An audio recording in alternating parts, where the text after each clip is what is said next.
আসসালামু আলাইকুম। কেমন আছেন সবাই? আশা করছি সবাই ভালো আছেন। আলহামদুলিল্লাহ আমরাও ভালো আছি। সবাইকে রমজানের শুভেচ্ছা। মাহে রমজান তো চলে যাচ্ছে। তো শবে কদর কে কেমন করে কাটালেন? প্রত্যেকটা বেজোর রাতেই তো আমরা পরিবারের সবাই কদরের নামাজ পড়ি। তো ইফতার করব। সবাই একসাথে বসেছি। এই যে এই মুহূর্তগুলা খুব মিস করব রোজা চলে গেলে। আসলে এই একটা মাস যে কিভাবে চলে যাচ্ছে বুঝতে পারছি না। আজকে তো ২৮ রমজান। তো কিভাবে চলে যাচ্ছে। যাক আলহামদুলিল্লাহ রোজা ৩০ টা হবে। আমি তো অনেক খুশি যে ৩০ টা রোজা হবে। আমরা সবাই খুশি হয়েছি যে আরো রোজা ৩০ টা সম্পূর্ণ হবে।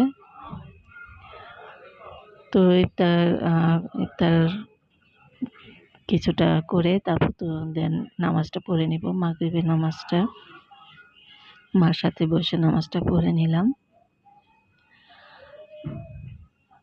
তো সবাই যে যার মতো খাচ্ছে, হাঁটছে, নামাজ পড়ছে। তারপর তো নামাজ শেষে আবার খেতে বসেছি। তারপর তো শুরু হলো বৃষ্টি, ঝুম বৃষ্টি। কারেন্ট চলে গেল।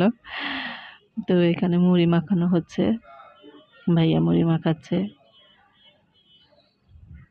তো আমি তো মুড়ি মাখা বেশি খাই না, অল্প একটু খেয়েছিলাম। বাইরে কি যে অবস্থা! বছরের ১ম বৃষ্টি নাকি এটা?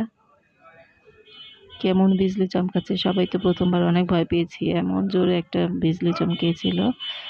যাই হোক, তা খুবই এনজয় করছিলাম। সবাই একসাথে বসে আড্ডা দিচ্ছিলাম। দেন চায়ের পর্ব চলে আসলো। এটাই হলো মোস্ট ইম্পর্টেন্ট একটা জিনিস। চা না খেলে তো মনে হয় না যে মাথাটাই খুললো। চা খেলে সব রিফ্রেশ হয়ে যায়। তো সবাই মিলে আড্ডা দিচ্ছি আর খাওয়া-দাওয়া করছি। এগুলো তো মিস করব পরে। বাচ্চারা ঈদের কার্ড নিয়ে আয়োজন করছে। তো সবাই ভালো থাকবেন। দেখা হবে ইনশাআল্লাহ আবার। আসসালামু আলাইকুম।